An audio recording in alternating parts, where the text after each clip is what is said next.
Bonsoir Alexander Markogonov. Vous êtes le porte-parole de l'ambassade de Russie en France. On est ravis de vous accueillir sur ce plateau avec Ulysse Gosset et Guillaume Fard qui vont m'accompagner pour cet entretien. On va commencer bien sûr avec ces déclarations sur le conflit ukrainien. Nous n'excluons que les forces russes puissent frapper les instructeurs français. Déclaration aujourd'hui du porte-parole du Kremlin qui, dans la foulée, ont été d'une certaine manière précisées par le chef de la diplomatie russe. On va l'écouter. En ce qui concerne les formateurs français, j'ai des raisons de croire, et il existe de nombreux faits à ce sujet, qu'ils travaillent déjà en Ukraine. Quel que soit leur statut, militaire de l'armée française ou mercenaires, ils représentent une cible tout à fait légitime pour nos forces armées. Il représente une cible tout à fait légitime. Comment interpréter ces propos? C'est une nouvelle provocation? En France, vous avez un vieux principe que vous connaissez mieux que moi, la guerre comme la guerre. Donc si vous envoyez vos spécialistes, vos instructeurs, vos conseillers militaires, vous pouvez les appeler comme vous voulez, mais le mot-clé ici, c'est militaire.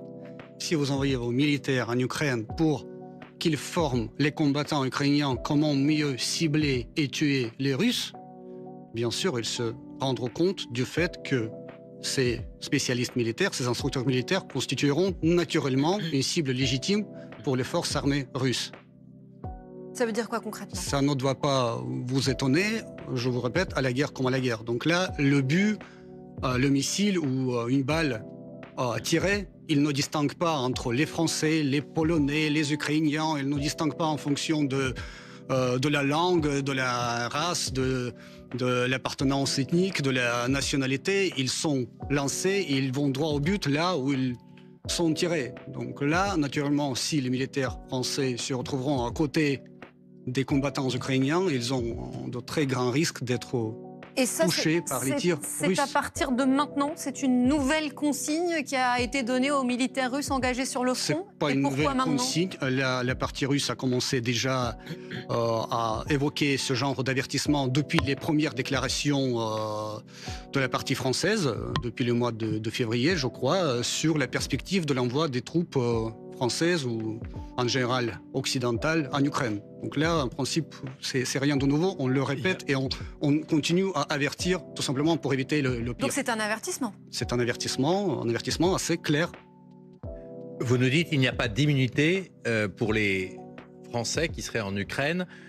Ce sont des instructeurs, ce ne sont pas des combattants. Est-ce que vous faites la différence entre ceux qui forment, les Ukrainiens, et ceux qui combattent? Nous en faisons une, et en particulier la coalition d'instructeurs qui est en ce moment mise au point avec la France et d'autres pays, comme la Lituanie, la Grande-Bretagne.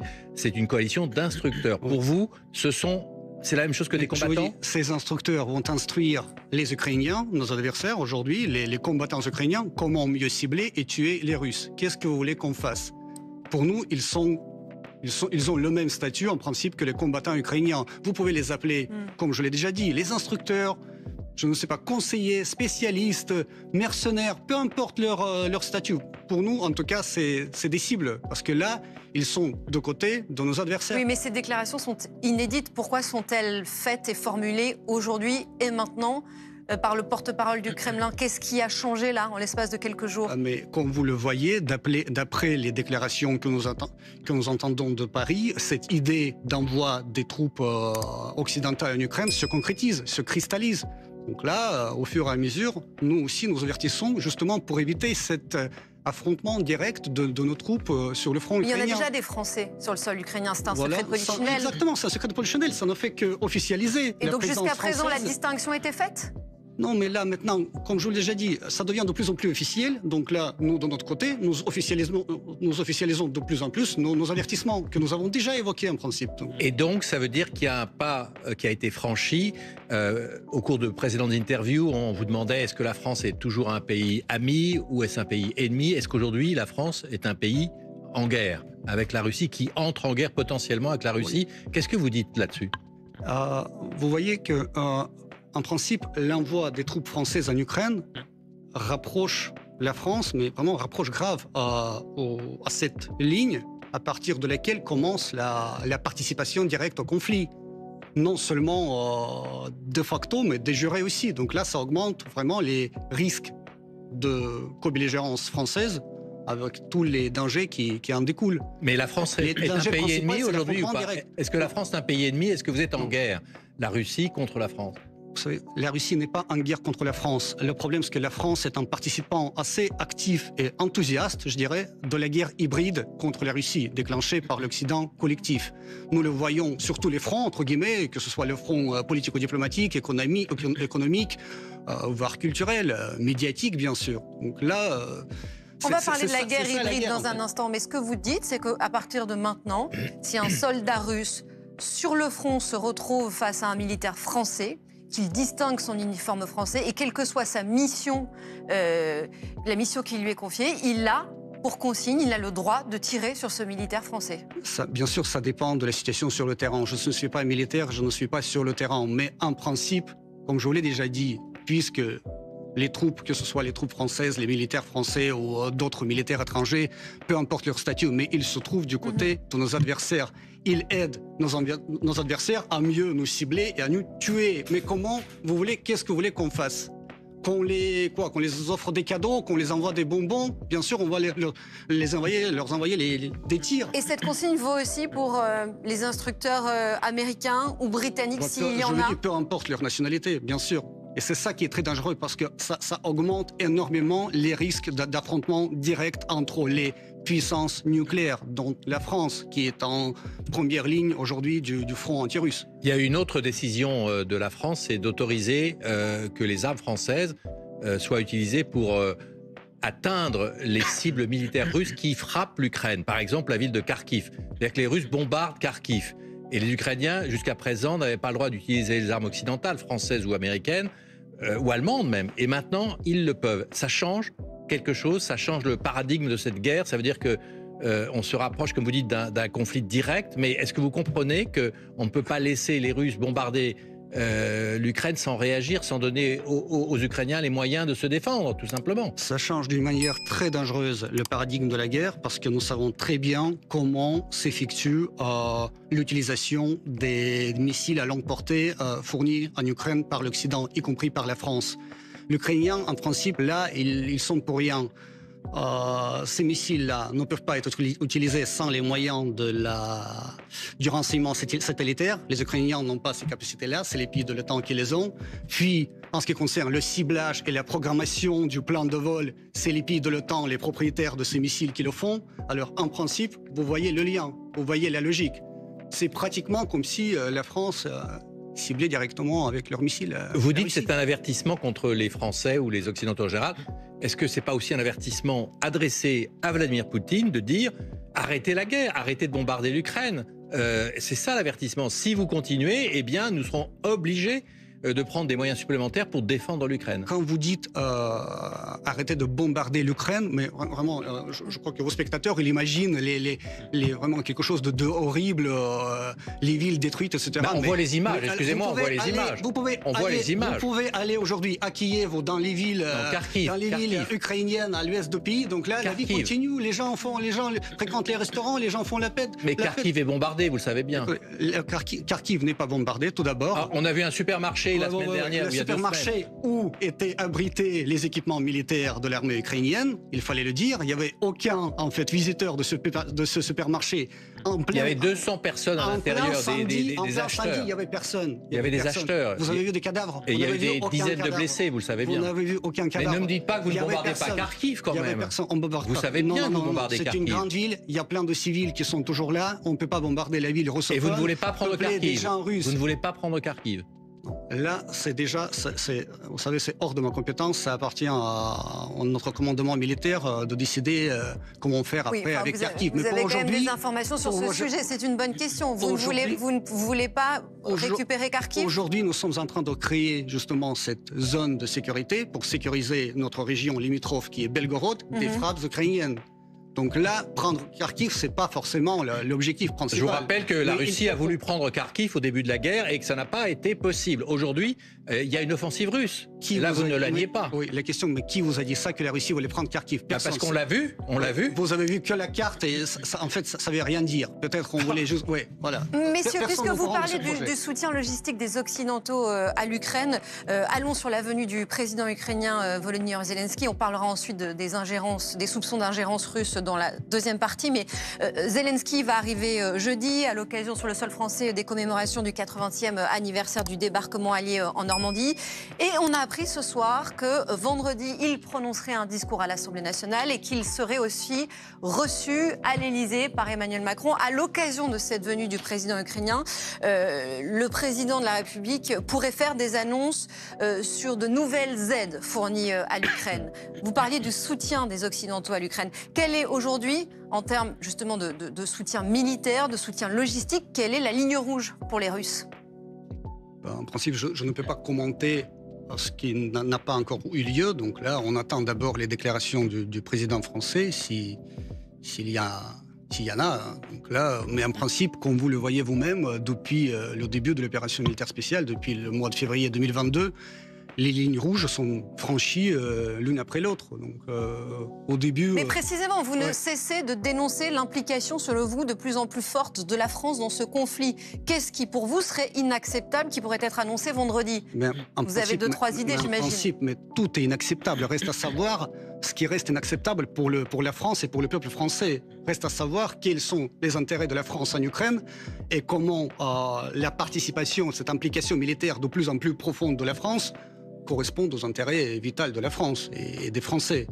Est-ce que les intérêts français sont tellement menacés en Ukraine qu'il faut fournir non seulement massivement les équipements militaires et les missiles longue portée et aussi des militaires, mais aussi continuer cette fuite en avant? Parce que je ne suis pas sûre que vous soyez la bonne personne pour parler des intérêts français, mais en tant que Russe, en tant que représentant du gouvernement russe, qu'est-ce qui serait inacceptable comme annonce? Mais je vous dis, mais en principe, c'est déjà inacceptable parce que ça ne fait que prolonger le conflit. Ça ne fait qu'écarter la perspective du règlement politico-diplomatique du conflit. Donc, alors justement, c'est pour jeter de l'huile sur le feu. Justement, vous plaidez pour la diplomatie et tout le monde veut la paix, la France également. Ouais. Mais il y a une conférence qui va être organisée en Suisse, à l'initiative de la Suisse et de l'Ukraine, et la Russie n'y participe pas. Pourtant, c'est l'occasion de parler justement de la paix. Justement. Pourquoi vous n'y allez pas? Tout d'abord parce qu'on n'est pas invité, c'est la première chose. Et deuxième chose, si on n'était pas invité, on ne serait pas là parce qu'on ne peut pas prendre au sérieux ce genre de conférences ou de manifestations qui sont vouées à l'échec d'avance parce qu'en principe, qu'est-ce que ça va être? Les pays occidentaux vont essayer d'obtenir le soutien du Sud global et puis d'avancer à la Russie tout un paquet d'ultimatums, y compris la capitulation, les réparations, etc. Mais la Russie n'est pas dans une position de capituler, comme vous le voyez en regardant la carte. Donc il n'y a aucune discussion possible? Non, mais bien sûr, tout est possible. La Russie reste toujours ouverte au dialogue, mais le dialogue vraiment franc, le dialogue sérieux, où nos intérêts vitaux sur le plan sécuritaire seront pris en compte, le dialogue qui prend en compte les réalités géopolitiques, c'est-à-dire les nouvelles régions qui sont entrées en Russie suite au référendum, et puis plein d'autres détails, y compris les mesures qui protègent les droits des minorités russophones en Ukraine, qui sont visés à la démilitarisation et dénazification de l'Ukraine. Il y en a beaucoup, donc là c'est connu en principe, ça ne fait que reproduire les objectifs principaux de l'opération militaire spéciale. Fait que Volodymyr Zelensky s'exprime vendredi à l'Assemblée nationale devant les députés en France, qu'est-ce que ça vous inspire? Vous allez l'écouter? Peut-être je vais l'écouter, mais je n'attends rien de nouveau. En principe, j'imagine qu'il va remercier la France pour l'aide militaire et commander encore de l'aide militaire ou financière comme il le fait d'habitude, partout, pendant cette tournée occidentale. Vous ne participez pas à la conférence en Suisse, Zelensky vient à Paris, l'Occident augmente son aide.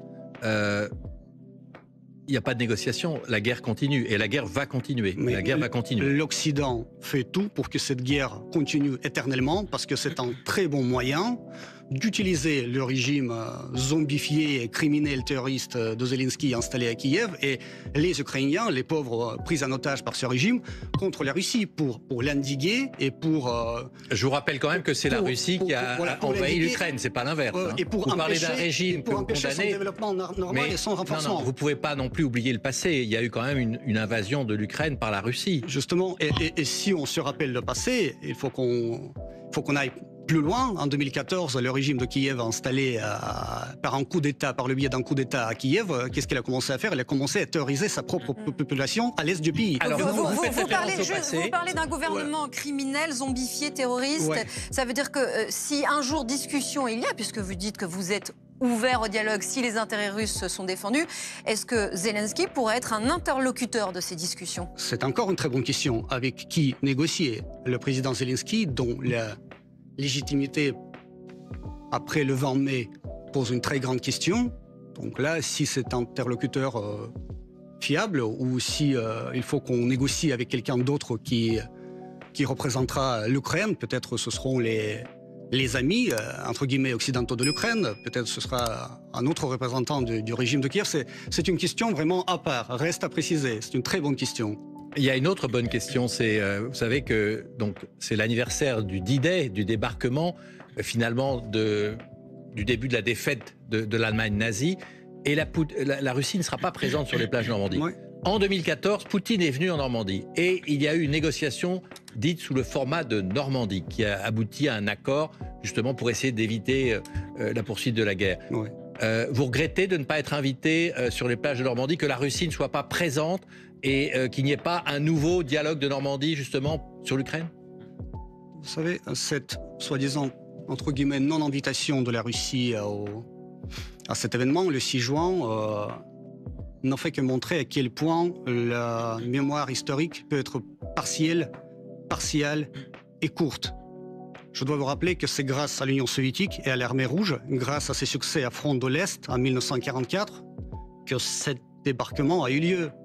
C'est justement l'Union soviétique qui a permis ce débarquement, parce qu'en principe, en 1944, le destin du Troisième Reich a déjà été scellé. En juillet 1944, l'armée rouge était déjà en Pologne en train de libérer ce pays. Oui, enfin, si les Américains n'avaient pas débarqué, ça n'aurait pas été la même chose quand même. Hein. Tout était en principe clair. Donc là, les Américains, bien sûr, ils ont décidé de débarquer tout de suite pour que les Russes ne libèrent pas Paris, par exemple, comme c'était en 1814. Ça, c'est le dessin est clair. Mais alors, vous regrettez Répondez, on ne va pas refaire toute On l'histoire. sous-estime jamais la contribution de nos alliés occidentaux dans la victoire commune, mais il ne faut pas non plus sous-estimer, voire mépriser la contribution cruciale de notre pays dans la victoire commune contre le nazisme. Je dois vous rappeler que c'est grâce à l'Union soviétique et grâce à l'accord entre Staline et Charles de Gaulle que la France a trouvé sa place parmi les puissances vainqueurs du nazisme. La France profite de cet événement historique jusqu'aujourd'hui, parce que c'est ça qui a permis à la France, par exemple, aussi de prendre sa place parmi les fondateurs des Nations Unies et vous de prendre savez sa place pourquoi parmi vous les n'êtes pas membres invité. permanents. Vous savez pourquoi Vladimir Poutine, ce n'est pas la Russie, c'est Poutine qui n'est pas invité, parce que Poutine, c'est l'envahisseur de l'Ukraine. Non, c'est la Russie qui n'est pas invitée. Ça s'est dit déjà officiellement par Paris. Bon, aucun regret, parce que pour nous, comme vous le savez, le jour rouge, entre guillemets, du calendrier, c'est le 9 mai, le jour de la victoire, que nous fêtons toujours chaque année. Et puis, vous savez, ce débarquement, mais bon, en principe, laissons ça sur la responsabilité des dirigeants occidentaux qui méprisent leur propre mémoire. Aucun regret, mais on vous sent amer quand même. Vous savez, nous avons déjà en quelque sorte l'habitude de voir les réécritures de l'histoire.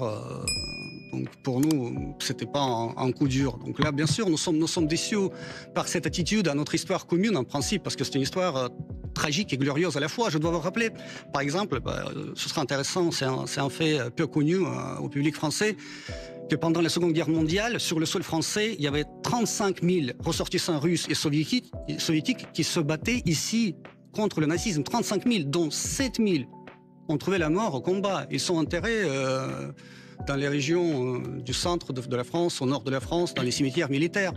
Donc ce que la Russie a fait pour la France pendant la Première Guerre mondiale, pendant la Seconde Guerre mondiale, tout s'oublie, ça s'oublie très très vite, c'est instrumentalisé à des fins politiques en faveur de la conjoncture politique du moment, mais Comme disait Nietzsche, l'homme de l'avenir est celui qui aura la mémoire la plus longue.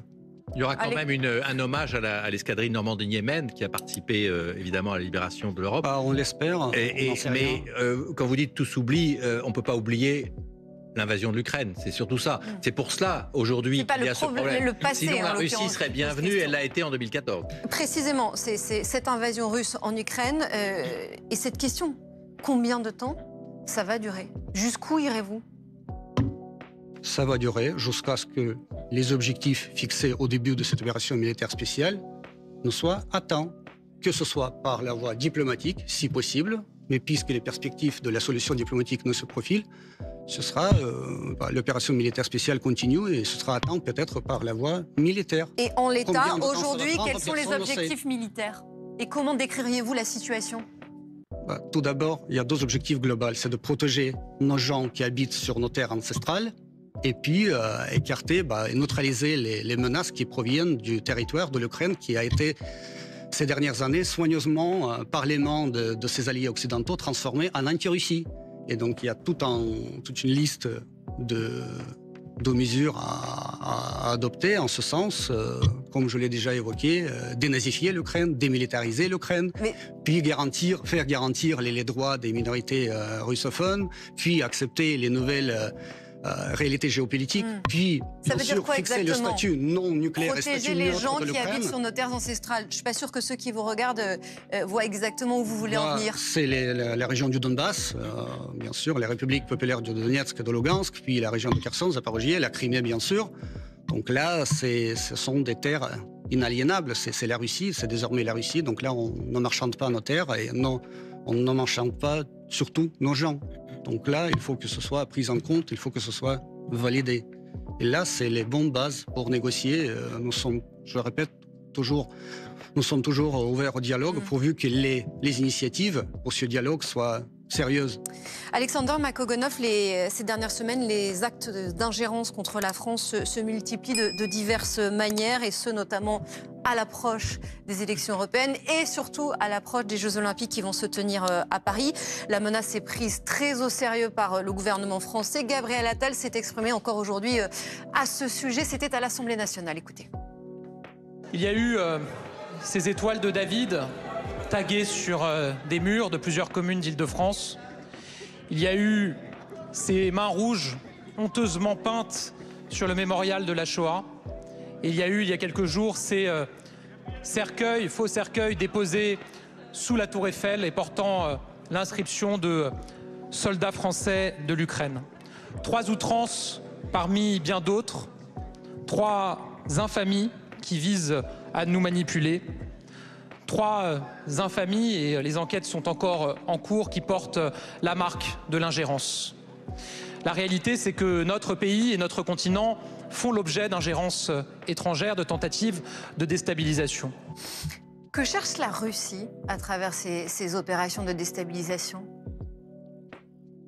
Si vous vous souvenez, dans les années 80, à la radio française, il y avait une émission très populaire qui s'appelait « Le tribunal des flagrants délires ». Moi, je crois que toutes ces histoires autour des ingérences russes pourraient constituer vraiment un sujet infaillible et permanent pour cette émission si elle existait aujourd'hui. Donc, vous savez, de la même logique, vous pouvez accuser les Russes d'avoir gâché la récolte des viticulteurs chablisiens cette année à cause du gel en avril et de la grêle en mai. Je ne serais pas étonné si un jour mon pays sera accusé d'avoir coulé le Titanic parce que ce fameux iceberg fatal pourrait se détacher du glacier sibérien et être téléguidé par les méchants russes. Mais non. Il faut que même la folie ait ses limites. Sérieusement. Vous n'avez rien d'autre à répondre? Mais sérieusement, j'ai rien d'autre à répondre parce que c'est tellement ridicule. Tout ce paquet, tout cet ensemble d'accusations, il n'y a aucune preuve.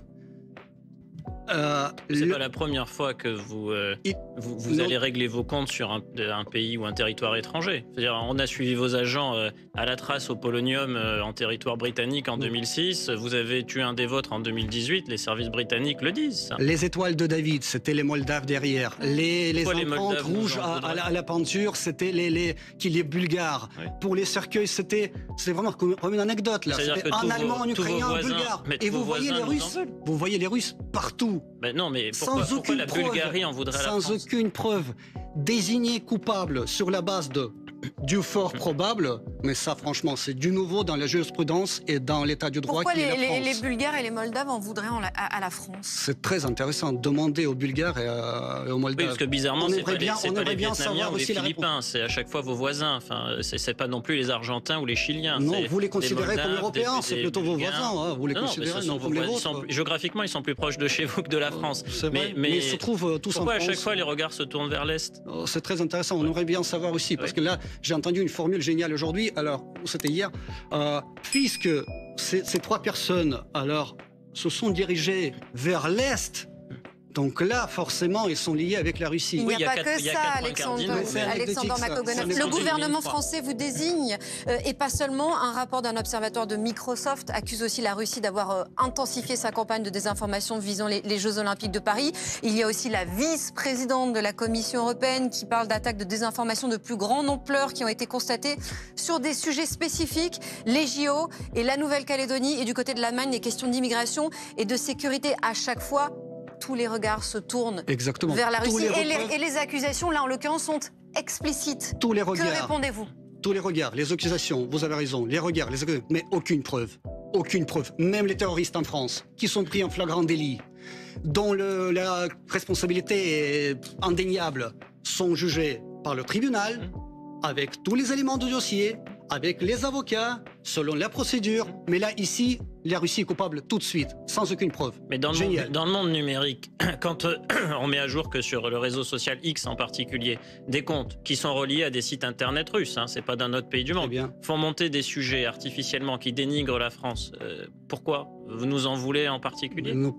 La Russie ne peut pas être responsable pour tous les comptes qui existent sur Internet. Non, ça peut être des comptes qui sont créés, des comptes russes. Qui peuvent être créés dans n'importe quel pays, mais voir les Russes partout, mais vous voyez, franchement, vos concitoyens vont mal dormir à cause de cette paranoïa qui est cultivée par les médias français. Il faut s'arrêter à un moment donné. C'est de la paranoïa. Mais c'est de la paranoïa totale, mais c'est la paranoïa qui est très... disons soigneusement préparé et cultivé, justement pour manipuler l'opinion publique, pour maintenir toujours ce degré très haut de la russophobie, pour imposer aux Français ce sentiment, cette méfiance à l'égard de la Russie, ça n'a rien à voir avec le conflit ukrainien ou le fait que la Russie ne sera pas représentée au JO comme elle l'aurait souhaité. Rien à voir avec ça non plus. J'ai pas compris. On est parano, la France est parano. Non, vous savez, quand vous dites la Russie essaye de dissuader les spectateurs, comment ça se formule là, par Microsoft, d'essayer de dissuader les spectateurs de venir aux Jeux Olympiques. Oui. Vous savez, la seule chose qui concerne la Russie, qui peut vraiment dissuader les spectateurs de venir aux Jeux Olympiques, c'est l'absence des sportifs russes. Oui. Mais vous avez quand il y a certaines disciplines sportives, c'est ça à quoi je faisais la présence référence, russe est incontournable. Mais justement, vous avez commencé votre propos en disant à la guerre comme à la guerre. Pourquoi vous n'assumez pas que vous ripostez numériquement dans le cadre d'un conflit?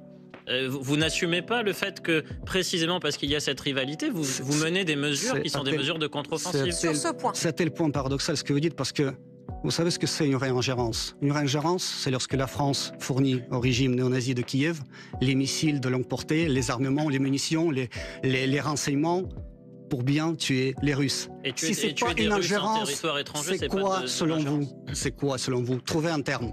Quoi donc? Et puis chacun sa vision de l'ingérence. La réingérence, c'est la guerre en Russie, c'est la guerre en Ukraine. Mais juste une chose, vous ne voulez pas reconnaître qu'il y a aujourd'hui une guerre hybride. Il y a la guerre en Ukraine qui est la guerre avec des canons, des missiles, des bombes. Et il y a la guerre hybride que vous menez à Moscou. La guerre hybride avec des opérations de désinformation et de propagande comme les cercueils devant la Tour Eiffel. Vous les niez pas, ils existent bien, on les a vus. Ulysse Gosset, ces cercueils-là, cette, disons, installation artistique, si vous voulez, ou une farce, vous pouvez l'appeler comme vous voulez, c'est pas ça le problème. Le problème, c'est les vrais cercueils qui peuvent arriver en France massivement après l'envoi des troupes françaises. Donc c'est bien l'adresse d'un message. C'est des vrais cercueils. Donc c'est bien un et là, message. C'était un message envoyé. On ne sait pas message par du qui. Kremlin. Il faut justement. C'est le message du Kremlin. Vous l'avez dit. Non, c'est un message qui a été envoyé par ceux qui voulaient. C'est une guerre hybride. C'est une guerre hybride. D'ailleurs, vous avez employé ce terme au début de notre entretien. Dès le début de l'entretien. Lequel? Guerre hybride? Oui, bien sûr. Nous sommes en état de guerre hybride déclenchée par l'Occident et nous sommes obligés de répondre à cette guerre hybride. Il y a ces accusations d'ingérence russe et il y a ces invectives aussi qui se sont multipliées ces derniers mois de la part du gouvernement russe à l'égard de la France, sur lesquels on va revenir avec vous, Samy Sfaxi. Absolument. Bonsoir Alice. C'est vrai que ces invectives à l'égard de la France, tout simplement, elles se multiplient. Alors invectives, je le précise aussi, du pouvoir politique russe. Scène surréaliste. C'était au mois de mars sur la télévision publique russienne One. Vladimir Soloviev, un des principaux visages de la propagande du régime de Vladimir Poutine, continuait de déverser sa haine. Et là, il s'en est pris face caméra très violemment à Emmanuel Macron. Regardez cette séquence. Toi, salaud de nazi, héritier de Pétain, tu penses que tu peux frapper la Russie impunément? Dans ce cas, tu n'as rien compris à notre pays. Tu n'es pas un héritier de De Gaulle, tu ne vaux même pas la moitié de De Gaulle. Tu n'es qu'une vraie merde.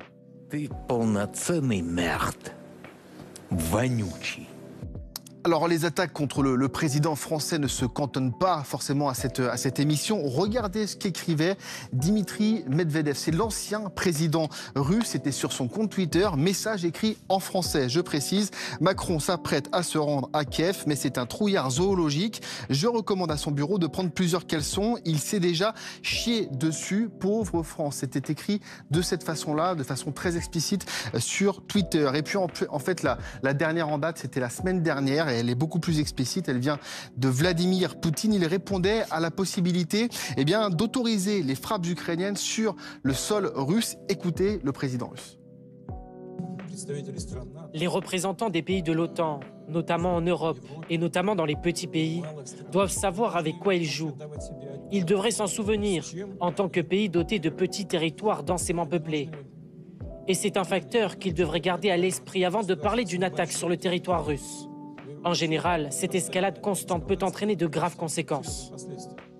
Merci Samy Sfaxi pour donc toutes ces déclarations qui, là pour le coup, sont assez explicites et assumées. Dmitri Medvedev, est-ce qu'il n'a pas commis une erreur? Est-ce qu'il n'est pas allé trop loin?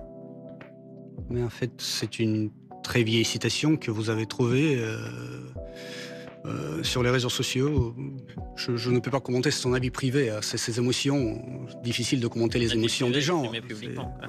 Donc là, c'est quand même le numéro 3 du régime, quasiment. Hein. Il est membre du Conseil national de sécurité. Tout d'abord, mon pays n'est pas un régime.